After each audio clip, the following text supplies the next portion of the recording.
చాలా interesting news ఒకటి కనబడుతున్నది. ఒక 2 పేపర్లలో ఈ వార్త హైలైట్ అవుతున్నది. ఒకటి ఇది 800 కోట్ల భూమికి ఎసరు అని ఎన్కేపల్లి దగ్గర మనం ఈ ప్రాంతానికి లాస్ట్ 2 వీక్స్ బ్యాక్ వెళ్ళడం జరిగింది. గోశాల నిర్మించబోతున్నారు. అక్కడ 100 ఎకరాలలో ఈ గోశాల నిర్మాణానికి ఏర్పాట్లు జరుగుతున్నాయి. అక్కడ పేదలంతా ఇది మా భూమి అని వాళ్ళు కొట్లాడుతున్నారు. ఆ వీడియో ఉంటే లాస్ట్ టైం ఉన్నది, లింక్ పంపు. సో అక్కడ ఆ పేద రైతులంతా ఈ భూమి మాది, మాకు ఈ పాస్ పుస్తకాలు ఉన్నాయి, మేము శిస్తు కట్టినాం, ట్యాక్స్ కట్టినామని ఈ 100 ఎకరాల భూమిని ఆ పేద ప్రజలు క్లెయిమ్ చేస్తున్నారు. వాళ్ళు పెద్ద ఎత్తున అక్కడ ధర్నాలు చేస్తున్నారు. ఈ వార్త ఈనాడులో కనబడుతున్నది అండ్ ఆంధ్రజ్యోతిలో కూడా సేమ్ వార్త కనిపిస్తూ ఉన్నది. ఇప్పుడు ఈయన ఇన్వెస్టిగేషన్ చేసి ఈ రిపోర్ట్ని ఈయన వేసుకోవడంతో పాటు ఆంధ్రజ్యోతి ఆయనకు కూడా ఇచ్చిండా, లేదు ఇదేమైనా ప్రభుత్వమే ఈ భూమి పెద్ద ఎత్తున అక్రమాలకు గురైంది, ఈ భూమి అంతా ఈ భూమిని ఏదో రకంగా గోశాలకు కేటాయించే క్రమంలో అక్కడ పేదలు అడ్డుకుంటున్నారు, సో కాబట్టి దీన్ని మాయ చేయాలి, అటు ఇటు చేయాలంటే ఈ విషయంలో ఇది పెద్ద కుంభకోణం జరిగిందని ఒక వార్త రాయాలి. దాని తర్వాత ప్రభుత్వం చూసిరా దీన్ని కాపాడింది, గోశాలకు ఇచ్చిందని చెప్పే ప్రయత్నం జరగాలి అనే కుట్రలో భాగంగా ఈ స్టోరీ వేయించారా? వాస్తవాలని బయటికి తీసే ప్రయత్నం చేద్దాము. కానీ ఇక్కడ వాస్తవంగా దాదాపు ఒక 15 నుంచి 16 మంది రైతులు వాళ్ళకి ఆ రికార్డ్స్లో ఎక్కున్నారు. పహానీల్లో వీళ్ళ పేర్లు ఉన్నాయి. కొంతమంది రైతులు పొజిషన్లో ఉన్నారు.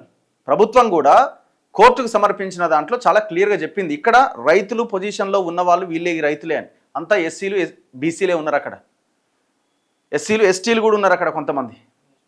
అంతా కూడా 111 జీవో పరిధి ప్రాంతం అది. మరి ఇప్పుడు ఈనాడుకి ఇదే వార్త కనిపించింది, ఇదే వార్త రాశారు. ఎన్కేపల్లి ఇది మొయినాబాద్ దగ్గర ఉంటుంది, మొయినాబాద్ మండలం ఎన్కేపల్లి విలేజ్. నెక్స్ట్ ఆంధ్రజ్యోతిలో కూడా ఇదే వార్త వచ్చింది. ఇంకేమైనా పేపర్లలో వచ్చిందా? Very interesting. ఇద్దరు ఒకేసారి ఈ వార్త రాయడం అన్నది ఆలోచించాల్సిన విషయం. ఎందుకంటే గోశాల పెట్టడాన్ని ఎవరు తప్పు పట్టట్లేదు, కానీ ఆ భూముల్లోనే ఎందుకు పెడుతున్నారు అనేది క్వశ్చన్ మార్క్. రైతులు మా భూములో ఈ భూములు ఏదో మాకే ఇచ్చేసి మాకే పట్టాలు ఇవ్వచ్చు కదా అని రైతులు అడుగుతున్నారు. కనీసం పరిహారం అన్ని ఇవ్వచ్చు కదా. లేదట, మీకు ఎకరానికి 100 గజాలు చొప్పున ఇస్తామని అంటున్నారు. 100 గజాలు ఏం చేసుకోవాలా? యాక్చువల్గా ఏంటంటే కోకాపేట దగ్గర 60-70 ఎకరాలు ఇంకొక గోశాల ఉన్నది. కోకాపేటలో ల్యాండ్ వాల్యూ తెలుసు కదా ఎంత ఉందో, దాదాపు 100 కోట్లకు పైన ఉంటుంది. ఆడ ఉన్న గోశాలను ఎత్తేసి ఈడ గోశాల పెట్టి ఆ భూమిని లేపేయాలన్నది ప్లాన్.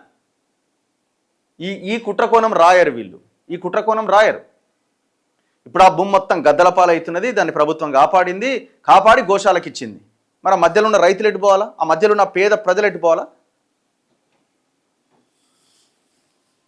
ఒక్కసారి అదే వార్త మీద ఫోకస్ చేద్దాము. ఇగో పంపినావా?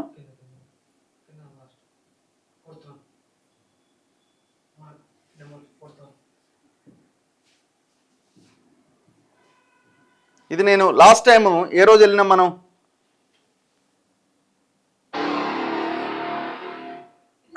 గోశాల కోసం 100 ఎకరాల దళితుల భూమి survey number 180 last 3 weeks back మనం ఈ ప్రాంతానికి వెళ్ళడం జరిగింది.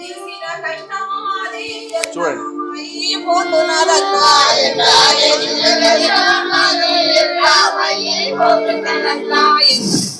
ఈ సర్వే నెంబర్ 180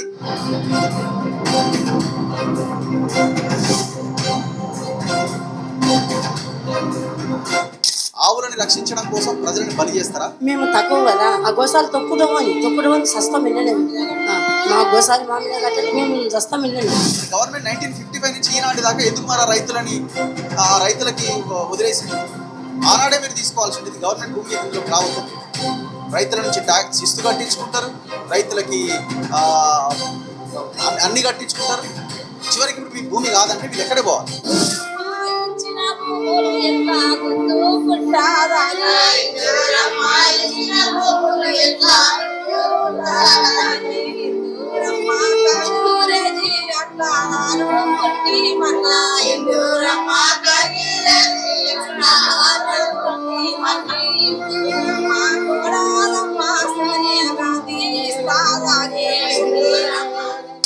స్క్రీన్ మీద చూస్తున్నారు మీరు 98 వరకు వీళ్ళు 1955 నుంచి 98 వరకు వీళ్ళు ట్యాక్సులు కట్టినారు, శిస్తులు కట్టినారు, భూసేకరణ చేస్తున్నాం మేము, మీకు ₹1 కూడా ఇవ్వమని వాళ్ళ జీవనాధారమే భూమి. గవర్నమెంట్ లో జరిగింది ఇదే కదా. ఇట్లాంటి కొన్ని వందల వీడియోలు చేసినాం మేము. మరి మంది మీద ఉందా ఎవరు రీసెంట్ గా చేవెళ్ళ మాజీ ఎంపీ ఇది మొయినాబాద్. ఇప్పుడు ఆయన లోకల్ ఎమ్మెల్యే కాళ యాదవ్, ఆయనతో కూడా మాట్లాడితే ఆయన ఏమన్నాడు లైవ్ లోనే, 16 మంది రైతులు ఏదైతే రికార్డ్స్ లో ఎక్కున్నది, మిగతా వాళ్ళు కాస్తులో ఉన్నారు అని చెప్పిండు. మరి వాళ్ళ పరిస్థితి ఏంది అసలు? ఈ వార్త ఏంది ఒకసారి చూడండి. 800 కోట్ల భూమికి ఎసరు అని ఈనాడు ఐటెం పెట్టింది, 1000 కోట్ల భూమికి ఎసరు అని భారీ కుంభకోణం అని ఆంధ్రజ్యోతి ఐటెం పెట్టింది. సరే, కుంభకోణం జరిగితే జరిగి ఉండొచ్చు, జరగలేదని ఎవరు అనట్లేదు. కానీ ఈ పేద ప్రజల సంగతి ఏందని కదా మనం ఆలోచించాల్సింది. సర్కారు జాగాకు నకిలీ పొసెషన్ సర్టిఫికెట్లు, ధ్రువపత్రాలు సృష్టించిన దళారులు, పట్టాలు ఇప్పిస్తామంటూ కోట్ల రూపాయల్లో అడ్వాన్సుల వసూలు, ఆ భూమిని ప్రభుత్వం గోశాలకు కేటాయించడంతో అక్రమం వెలుగులోకి. 800 కోట్ల విలువైన సర్కారు భూమి, ఏకంగా దానికే దళారులు ఎసరు పెట్టారు.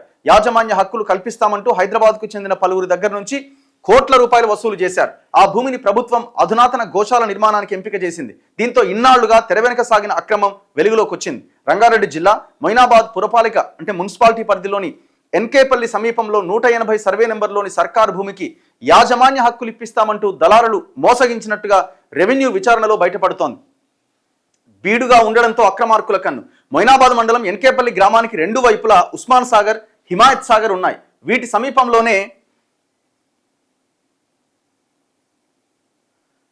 సమీపంలో ఉన్న సర్వే నెంబర్ 180లో 99 ఎకరాల 14 గుంటల ప్రభుత్వ భూమి ఉన్నది. హైదరాబాద్ చేవెళ్ల ప్రధాన రహదారి సమీపంలో ఈ భూమి ఉండగా కొంత విస్తీర్ణంలో కొందరు స్థానికులు పంటలు వేసుకుంటున్నారు. చాలా వరకు బీడుగా ఉన్నది. అక్కడ ఎకరా 8 కోట్లకు పైగానే పలుకుతోంది. దీంతో ప్రభుత్వ స్థలాన్ని కాజేసేందుకు కొందరు దళారులు 2020లోనే వ్యూహం రచించారు. హైదరాబాద్కు చెందిన పలువురు వ్యాపారులకు ఎకరాల చొప్పున విక్రయానికి పెట్టినట్టుగా తెలుస్తోంది. స్థానికులకు విక్రయిస్తే తెలిసిపోతుందన్న ఉద్దేశంతో స్థానికేతరులకు విక్రయాలకు పెట్టారు. రాష్ట్ర ప్రభుత్వం ఇటీవల ఈ భూమిని గోశాల నిర్మాణానికి కేటాయించింది.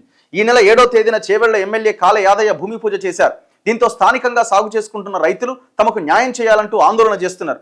ఎకరాకు 800 చదరపు గజాల స్థలాన్ని ఇప్పించాలని పట్టుబడుతున్నారు.